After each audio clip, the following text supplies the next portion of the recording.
think we'll go ahead and get started here, and more people can join us as we go. But thank you so much, everyone, for being here tonight. I'm Liz Wittrig. I'm a processing archivist at PHS, and I'm joined tonight by Barry Smith, the historian of Lincoln Park Presbyterian Church in Chicago. And we're going to be talking about the legacy of the Reverend David Bailey Sindt and the continuing work to make the Presbyterian Church a fully inclusive and welcoming church. So Kristen will be monitoring the chat and Q&A tonight. So if you have any questions as we go, just type them into the Q&A and she'll pass them along to us. So I'm going to start off here by sharing my screen, hopefully.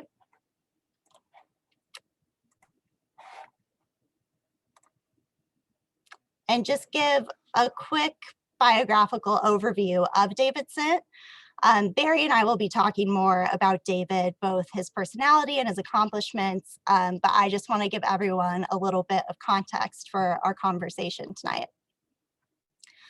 So David was born in 1940 and grew up in a suburban church outside of St. Paul, Minnesota. He was a lifelong Presbyterian who felt an early call to ministry.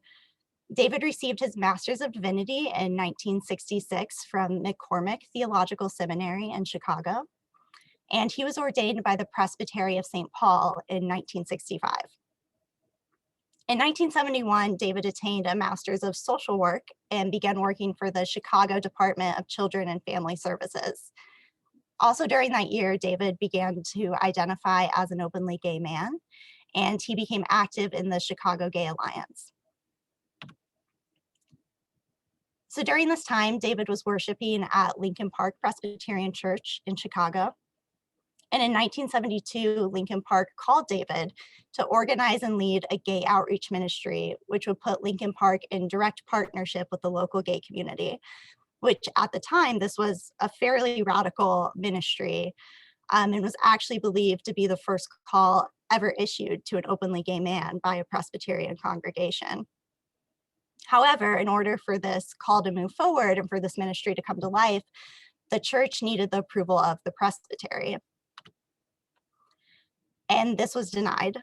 In a letter sent to the clerk of session from the presbytery, a letter found in David's personal papers, it stated that David's call was denied because he was an openly gay man. But this didn't stop David. And he was motivated to protest for gay rights and recognition within the Presbyterian Church. One of the moments that David is most well known for is in the June of 1974 at the General Assembly of the United Presbyterian Church. He stood up on the assembly floor with a sign that read, "Is anyone else out there gay?" David also sent letters throughout 1974 to Presbyterians who he thought would be interested in forming an advocacy group that could work for gay and lesbian ordination rights. And his letters brought about the formation of the Presbyterian Gay Caucus, which met for the first time at the General Assembly where David held up his sign. And here's a quote where David speaks to the mission of the Presbyterian Gay Caucus, and I'll just read this really quickly. "It is the purpose of the Presbyterian Gay Caucus to remind the church that homosexuals exist and must not be shunned, but must be included as part of the church. The word homosexual is an adjective, not a noun.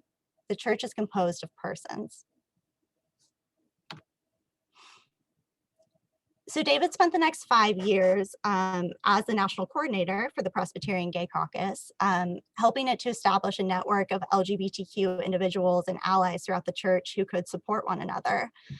And this organization still continues today. So I just wanted to outline here all the various name changes that it's gone through over the years. I think Barry and I will both be referring to it as several things as we talk. So I just wanted to make sure it's clear that this is the same organization. But in 1999, the name was changed to More Light Presbyterians, which is still at work today.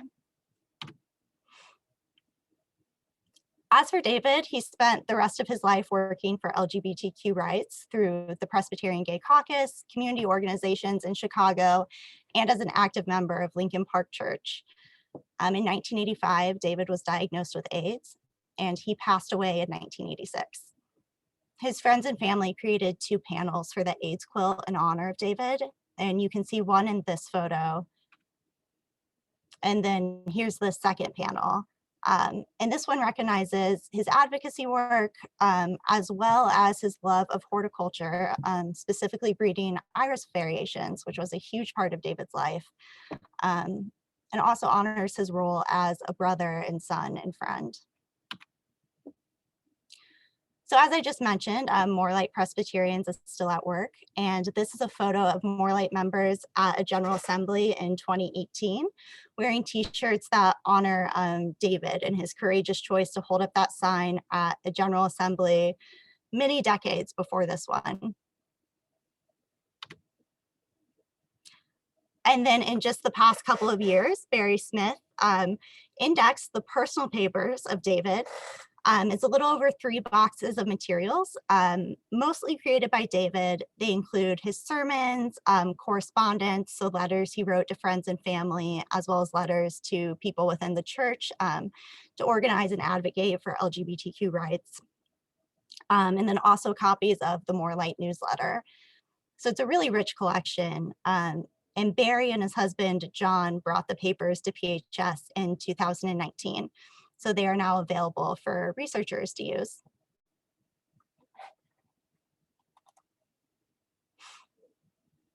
All right, so now I'm going to turn the attention back over to Barry. And just ask some questions, Barry, about your personal experiences, knowing David and being at Lincoln Park, and then also working with David Sindt's Papers too. So I was hoping you could start us out by just telling us about the first time that you met David and what your relationship with him was like and how it changed over the years. Well, first off, hello, everybody. It's good to have you all with us. I started attending Lincoln Park Presbyterian Church in 1978, and I slowly became aware of who David Sindt was and vaguely knew that he was a gay rights advocate within our denomination, which, as Elizabeth mentioned, was at that time the United Presbyterian Church.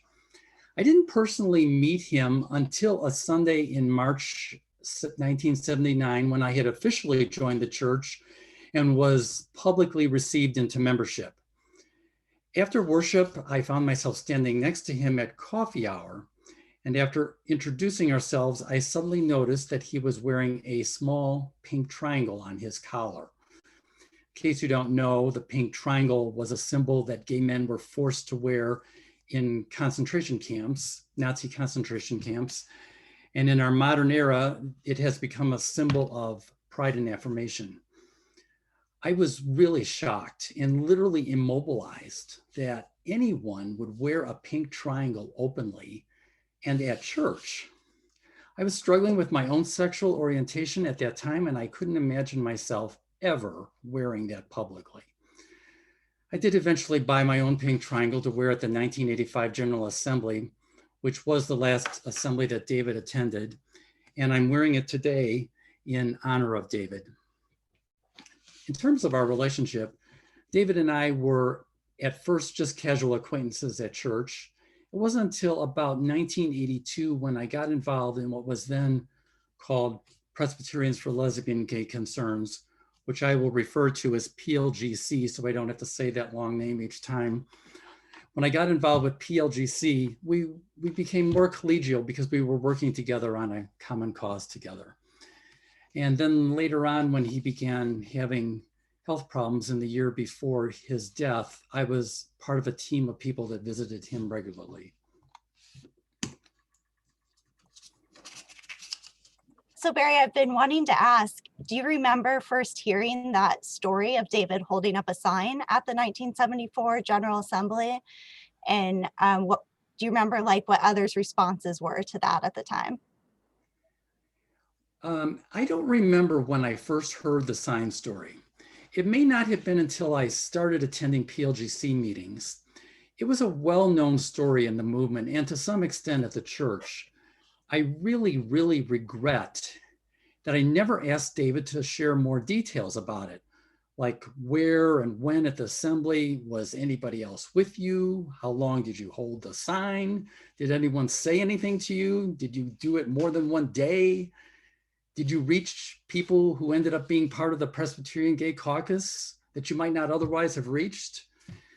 A lot of people think a photo should exist of this, but remember there were no cell phones in 1974, and I don't think many people carried personal cameras to conferences like this. It will be awesome though if a photo does turn up someday. Yeah, and I'll just share that at PHS, we have just turned the archives over looking for this photo and have yet to find anything. But there are some people who swear a photograph exists. And I wonder if part of that is like maybe a photo does exist, but also maybe it's just such a powerful story that people think that they've seen it. And I'm glad that you showed that picture of the 2018 General Assembly where the people were wearing the t-shirt with "Is anyone else out there gay?" because the story is now living on for the latest generation. Well, speaking of stories, I was wondering if you could share the story of the Lincoln Park Church congregational meeting where you had been nominated to serve on the session and David was nominated from the floor. Well, this was a defining moment in my life. In the fall of 1979, I was chosen by the nominating committee of the church to stand for election to the session as a part of a slate of 3 other people. We had all been notified a couple weeks just before that there was going to be a nomination from the floor. And indeed, during the meeting, a friend of David Sindt's did just that. Since I was not yet public about my sexual orientation, I sat in fear and silence during that meeting while the congregation debated for an hour and a half about whether a gay person should be elected to the session.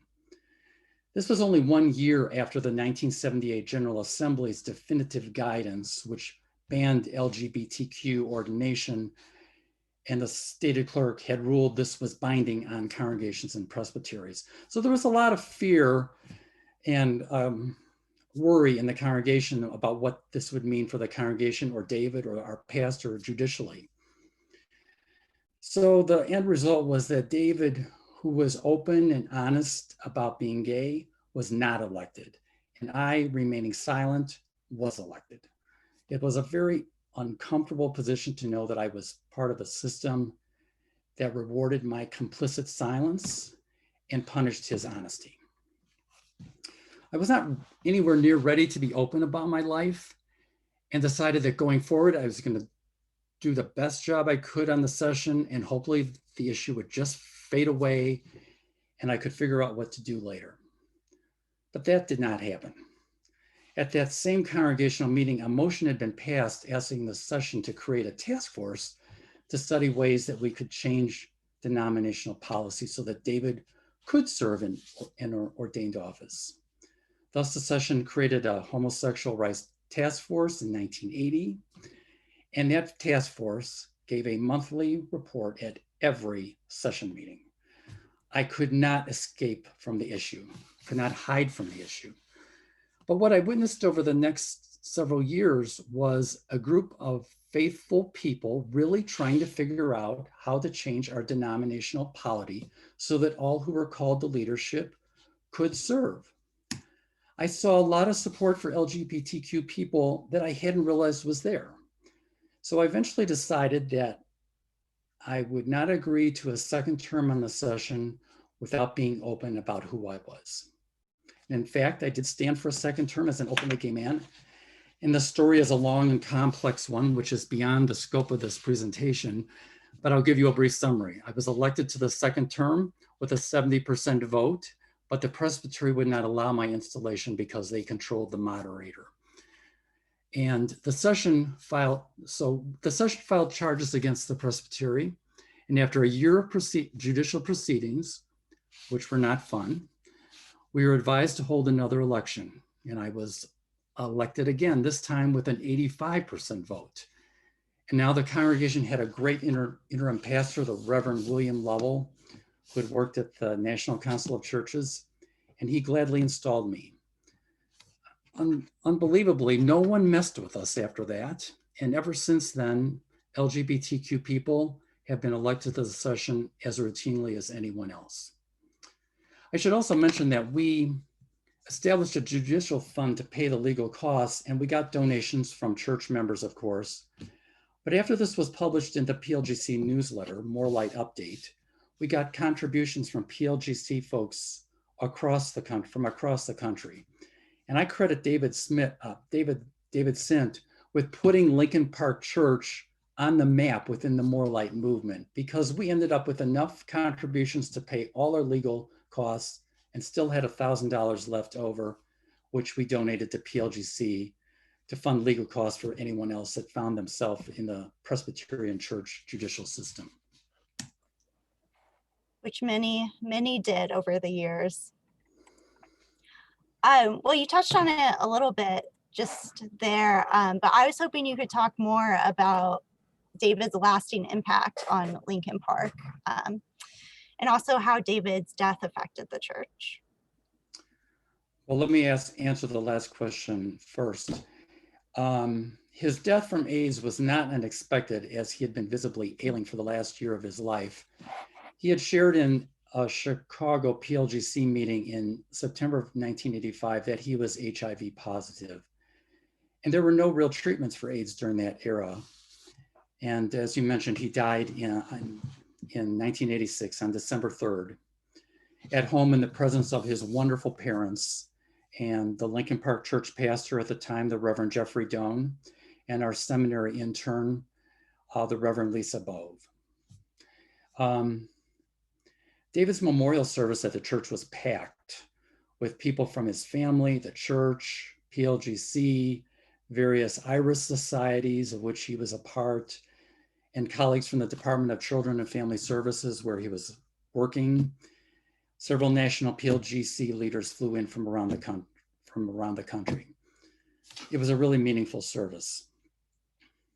As to his impact on the congregation, well, the Homosexual Rights Task Force, which had been formed in 1980 and well led by a talented guy, Tom Phelps, who I want to give credit to, prepared a position paper entitled Ordination in the Local Church, which basically stated that it's the right and responsibility of the local congregation to elect elders and deacons on the basis of all their human qualities.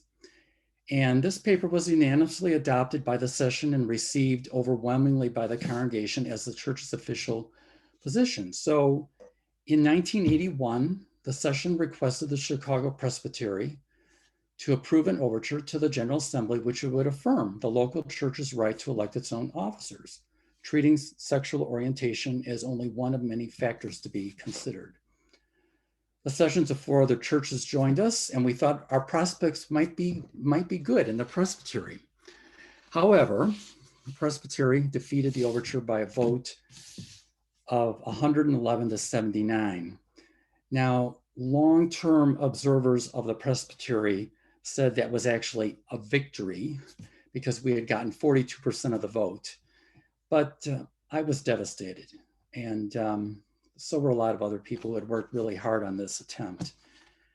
But having tried the legislative route, the session then voted to identify Lincoln Park Church as a More Light Church in October 1981.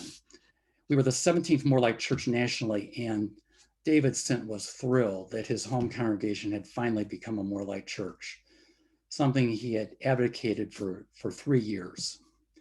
And interestingly, over the next 2 decades, we got a lot of queries from other churches looking for resources during their own process of considering More Light status. And I think that we really offered a lot of help in that regard.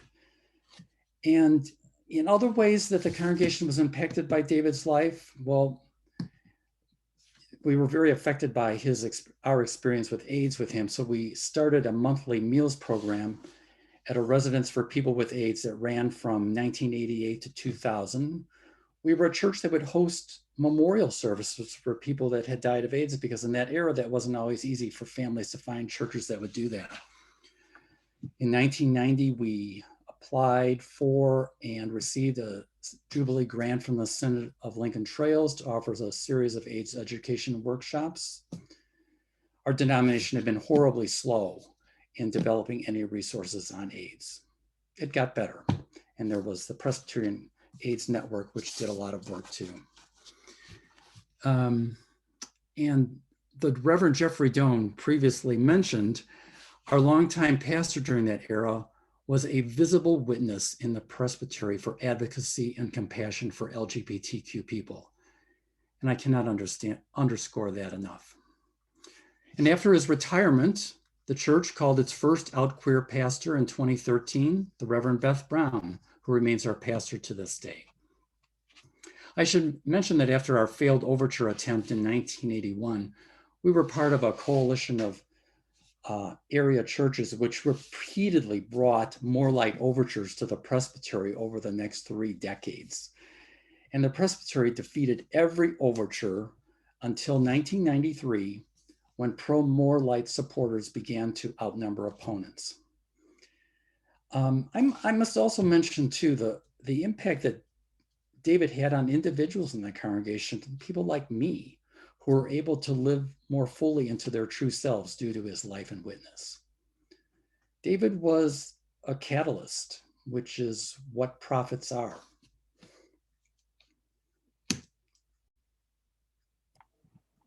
So Barry, how did you come to work with David's personal papers? Well, after David's death, the executor of his estate, who knew that I was the historian at David's church, asked me I think it was the spring of 1987, if I would be willing to sort through all the materials in David's home office and collect all More Light related items for our congregation's archives. It took me several weeks to go through a voluminous amount of material and organize the material into folders. And I think it's honest to say that David was more of a piler than a filer. He had a whole stacks of stuff on one whole wall of his office. It was like an archaeological dig. You could go through layer by layer, week by week, year by year, which for a historian is a treasure trove of documents. And I feel I got a lot of stuff. I also took a lot of all the photographs I could find, information about his life from birth up to when he became a gay rights activist. And when I took it back to all the stuff back to the church, it filled one whole file drawer about this long. And frankly, well, I did use some of the photographs to put together a photo collage for the PLGC booth at the 1987 General Assembly. But other than that, the materials were scarcely used over the next decades. To be honest, I didn't quite realize the national importance of the material at that time. Remember, the movement was only 12 years old when David died and was constantly facing uphill battles. We weren't sure that we were going to survive. I began to feel differently over the succeeding decades as the More Light movement realized victories of ordination rights in 2011 and marriage rights in 2014-15, goals that we hadn't expected, frankly, to see fulfilled in our lifetimes. In 2015, another important allied organization that All May Freely Serve hosted a conference at Stony Point called the Rock Stars and Prophets Conference, superbly organized by Ray Bagnuolo, which brought together many veterans from the early days of the More Light movement to celebrate our progress, which when did we ever have time to celebrate in the early days? And to discuss how best to preserve our More Light history. Before the conference was over, we had established an archives committee, and each member was to investigate a different library or archive institution.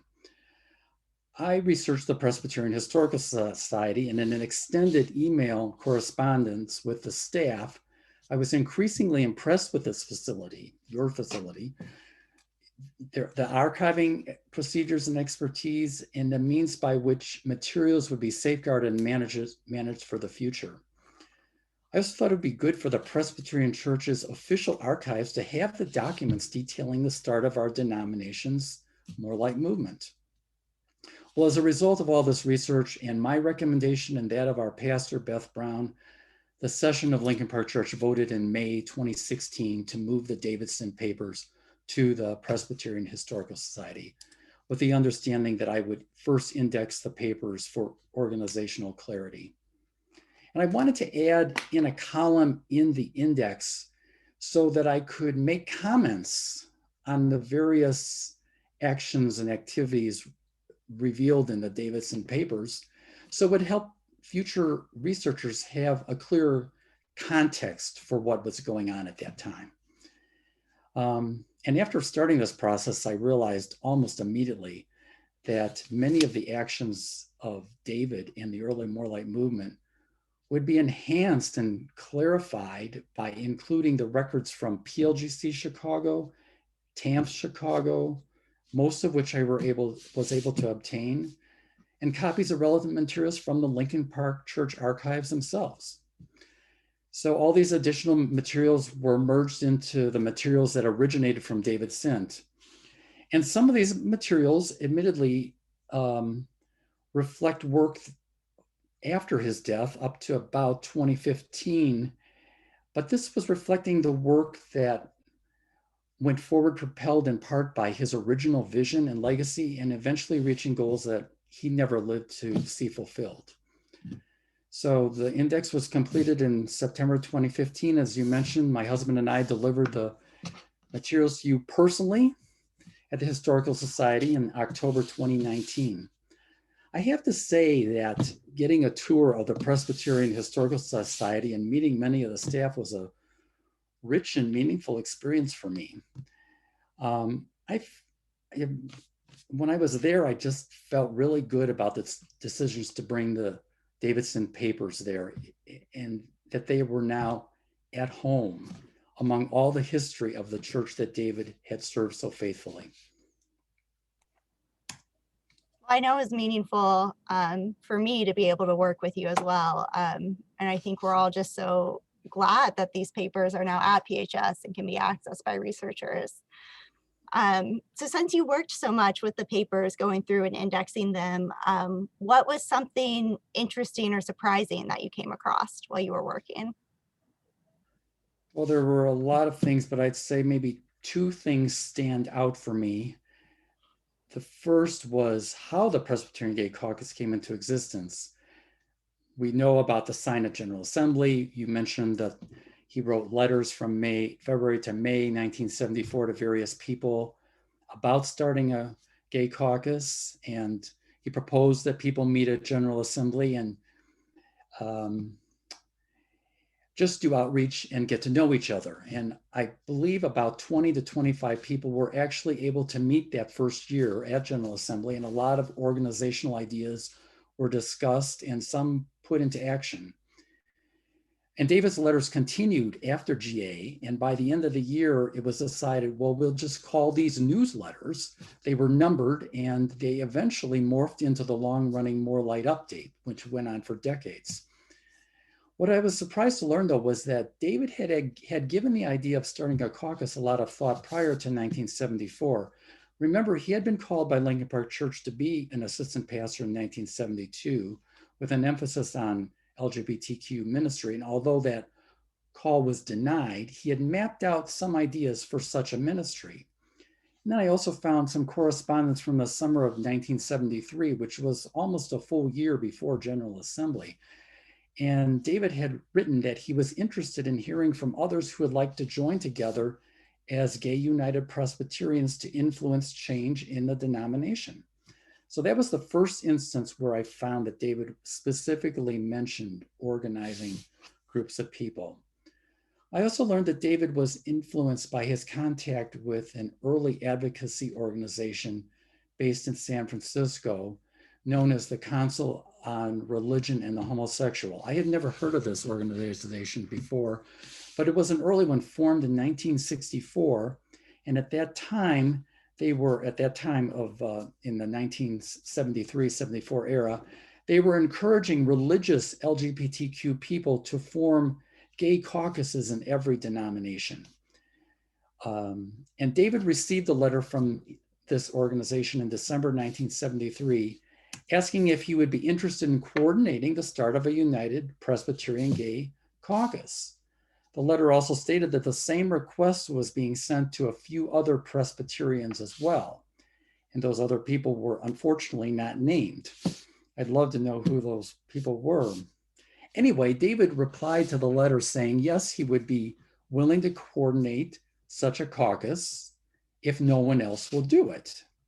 Well, as everyone knows, if you say, I'll do it if no one else will, the person asking you isn't going to go anywhere else. You are going to be stuck with it. So the rest is history. David started his letter writing and organizing. And to put that in context, he was working full-time as a social worker for the state of Illinois. He was also, as you mentioned, an active iris hybridizer and introduced a new miniature dwarf bearded iris variety in 1973 called Gay Sunshine, appropriately enough, for which he won an honorable mention from the American Iris Society. So it wasn't like he had a lot of free time to single-handedly organize a caucus. A second notable thing I realized after absorbing all these documents since 1974 was the amazing growth and impact of the More Light movement and its fierce persistence against strong and often harsh opposition. At the end of 1974, the year when the caucus was first started, the mailing list only had 120 people. And in 1978, that list had only grown to 450 people. These numbers were small compared to the organizational forces arrayed against it, but they were increasing. And remember, during these early decades, many, if not most, of the LGBTQ folks on this list were closeted and could not take public roles.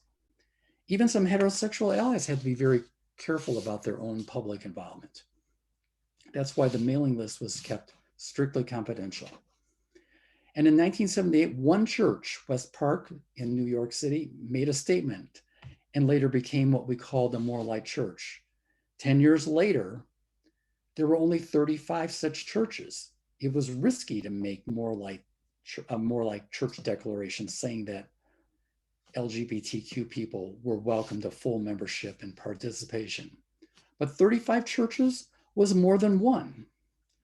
What wasn't obvious to us at the time that this slow incremental growth was involving increasing numbers of people in churches, often with people rotating in and out as their enthusiasm ebbed and flowed. But over the decades, there were thousands of people involved. And it should also be noted there was the work and witness of allied organizations like That All May Freely Serve, the Shower of Stoles, the Covenant Network, the Witherspoon Society, which later merged with Voices of Sophia to become Voices for Justice, and many other caucuses and agencies of the church contributed. It was a multifaceted grassroots effort that eventually made a big difference in denominational policy and began changing the attitudes of the people in the pews. The work isn't done by any means, but the movement that David Sindt started has achieved remarkable things. And More Light Presbyterians, let me just say a word about More Light Presbyterians. They are still doing great work today. If you are not a supporter of More Light Presbyterians, I urge you to check out mlp.org and see what they're up to and if there are ways you can help. And if you can't help directly because of the pandemic, click the donate button and make a contribution that way. This vibrant movement that is part of David Sindt's legacy is still worth supporting. mlp.org. I second that. They're doing just incredible work. And I think that Kristen put a link in the chat there. So I encourage you to go to their website and check it out. So Barry, I also wanted to give some time to share about when I just reached out to you in 2020, asking if you knew of any possible audio recordings of David. I had realized that we didn't have any in the collection, and I thought it would be a really amazing addition just to be able to hear David's voice. But I kind of figured, since it wasn't in the collection, probably none existed. So I just sent an email to you as kind of a Hail Mary, I'll let you take the story over from here. Well, when you contacted me, I didn't think our archives had anything either. So I spent some time checking with David's sister to see if the family had any recordings. They didn't. And I checked with our former 1985 seminary intern, Lisa Bove, who had done a major research paper in college on 14 early More Light leaders, including David, and had taped all her interviews. But unfortunately, the tapes were discarded after they were transcribed.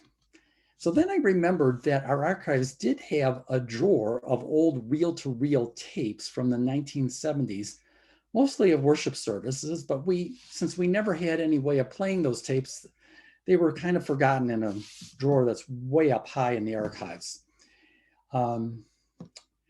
So realizing there just might be something there, a fellow church member, Steve Hunter, went over to check that drawer for me since I could not get there in person.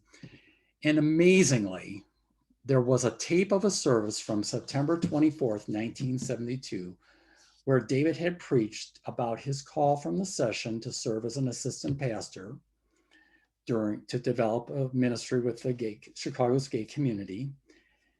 And this was before the Presbytery had denied that call. And we are so lucky that PHS was able to digitize it.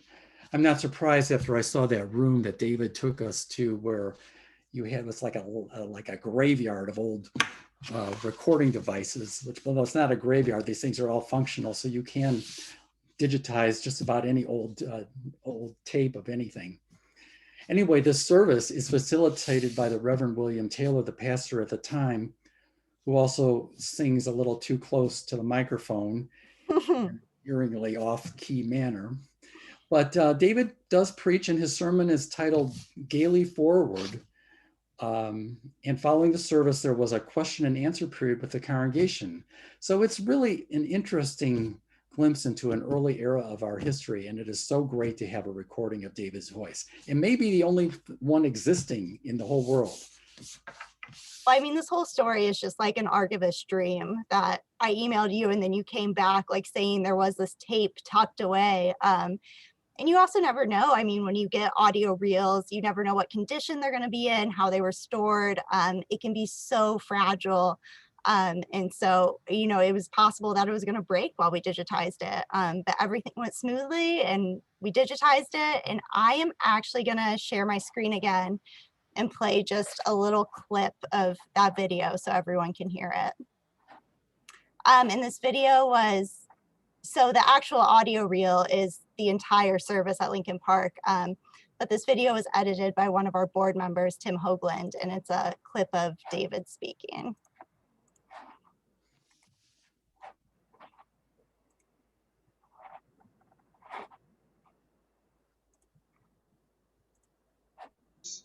The Reverend David Sindt, who is on my left, who has been extended a call by this session to work part-time in establishing a ministry to the gay community.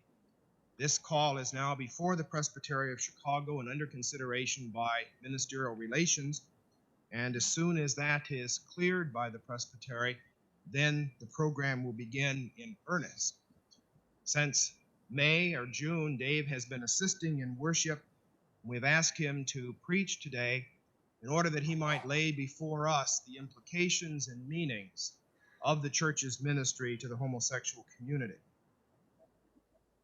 The church, from its very earliest times, or really from the time when it became an establishment church, has chosen to perpetuate some of Paul's insights into practical advice for survival, and it's chosen to judge, to exclude, to label, to harass, to persecute, to oppress, to torture, and to kill, rather than to liberate, to be open, to include, to support, and to love.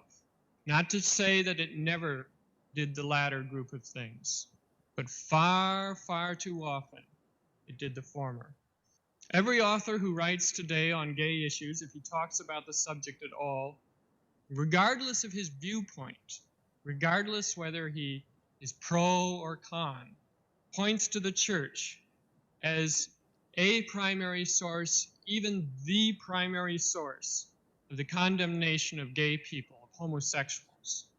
Now, if on examining our consciences as churchmen, our scriptures, and our faith, we find that such condemnation is invalid, and we have a responsibility earned over 2,000 years to right the wrongs we have perpetuated on millions and millions of gay men and women.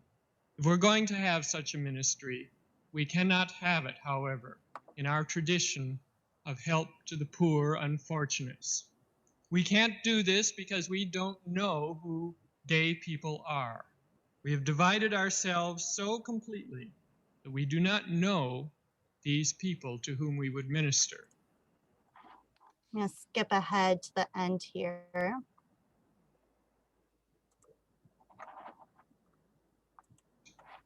So our gay ministry in Lincoln Park Presbyterian Church is necessarily a mutual ministry. We gays need us churchmen to support our struggle for freedom, to undercut the religious basis for anti-gay prejudice and discrimination.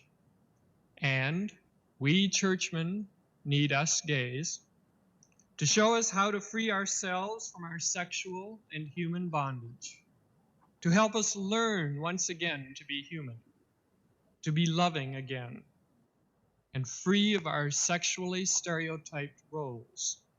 When I'm driving a car full of gay people to some event and I don't know the way, I often have to ask, which direction do we go?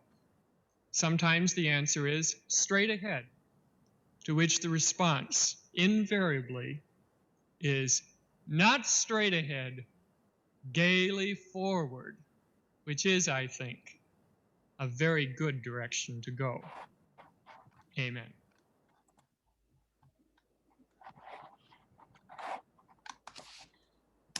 All right, so that was David himself giving his sermon, Gaily Forward.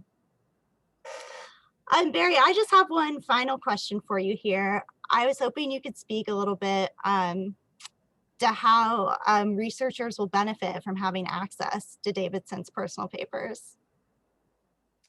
Well, there have been many leaders of the More Light movement. That was one of David's key things, was to try and decentralize things away from himself and to bring a lot of other people into leadership.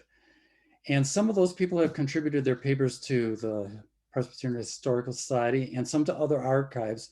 So there's an increasing wealth of material out there. And just a little aside, if you are a person that has relevant papers to the movement, I urge you to consider donating to the Presbyterian Historical Society and expanding what the David Sindt Papers have started. But the unique thing about the David Sindt Papers is that they contain documents from the earliest years of the More Light movement, starting in '74 and even back to 1971, when David emerged as an openly gay man and began thinking about new directions in ministry. All this information will be important for future researchers to fully map out the beginning and early years of this movement. In the closing statement of the index that I prepared for the David Sindt Papers, I said, and I'm going to quote here, hopefully these papers will assist future researchers in telling the stories of the More Light movement and will inspire a new generation to keep drawing the circle wider and wider till every person is welcomed fully and joyfully in the Presbyterian Church USA and in every church in every place. May it be so. Thank you for listening to me. That was very well said, Barry. Thank you so much for sharing all of this with us, and just also for all of your work helping to document and bring access to this really important history. So I'm just going to give a brief update now on the LGBTQIA+ history collecting initiative at PHS. So first, I'm very excited to announce that we do have our first intern for the collecting initiative. So that is Lumen Lugo Roman, who I believe is on the Zoom tonight. And he has been working at PHS for a couple of weeks now. He's researching in the collections that we have related to the More Light movement, writing blog posts, and then we'll also be doing oral history interviews as well. So we are just thrilled to have him working with us. And PHS is committed to using our resources to continue to actively collect, preserve, and share stories of the work for LGBTQIA+ inclusion. There's still many stories that haven't been archived, possibly more audio tapes tucked in a church archive somewhere. And we are going to continue to seek those out as part of the core mission of PHS. So if any of you would like to become involved in this project, please email me if you have stories to share, if you know of people who I should be in contact with. I will put my email address into the chat later. And if you're interested in supporting the Collecting Initiative financially, you can also donate to the PHS Annual Fund. So that is all that I have. I think now would be a good time to open up the session to any questions that people have. We have a question from the audience. Lisa was wondering if Presbyterians partnered with other Protestant denominations on advocacy work for the rights of LGBTQ community, and if so, what work were they doing? I can say that from the very beginning, David Sindt was very much interested in an ecumenical approach to this whole thing. He was I think it was December of 1974, after the Presbyterian Gay Caucus had been formed. He went as a delegate from the caucus to the first international gathering of gay, I don't remember the exact title of it, but it was held in Scotland that first time. So from the very beginning, he was active. And also the Council on Religion and the Homosexual, in this era, they were trying to get all the gay caucuses and all the denominations to contribute $10 so they could get an ad in some of the religious publications announcing these caucuses, so that people would be aware that this is not something that was just happening in the Presbyterian Church, but was happening across all the denominations. And I know $10 doesn't sound like much, but when you look at some of the early history of the Presbyterian Gay Caucus, it was a struggle for every dollar to stay in existence. And then I know the Chicago chapter of Presbyterians for Lesbian Gay Concerns was involved annually during Pride Month with many ecumenical efforts with other caucuses, and this happened around the country I'm sure in many cases. And there have been many efforts at ecumenical action through the years.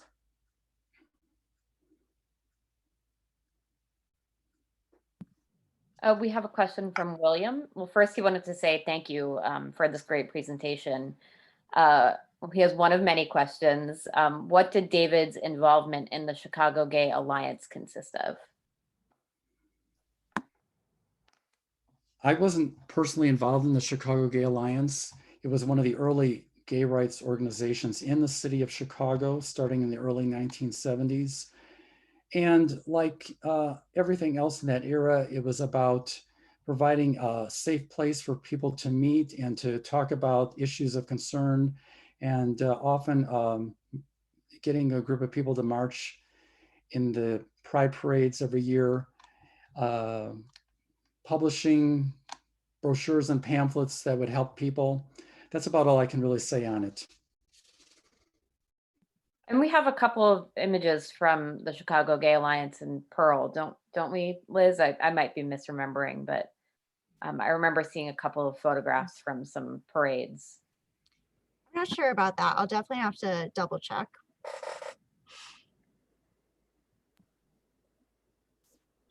There's a question from Catherine. She joined the webinar because she was a student, or David was a pastor at her church, probably in 1965. He worked with our youth group at Bethany Presbyterian Church in Chicago, though I don't remember the details, but she's very happy to learn about David today. Thank you, Catherine.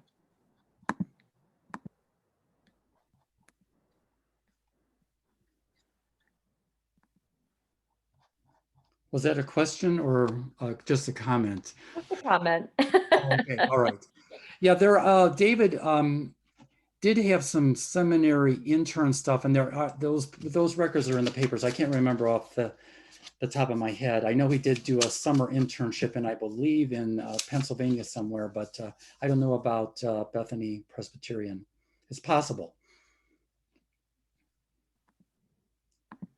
Does anyone else have any questions?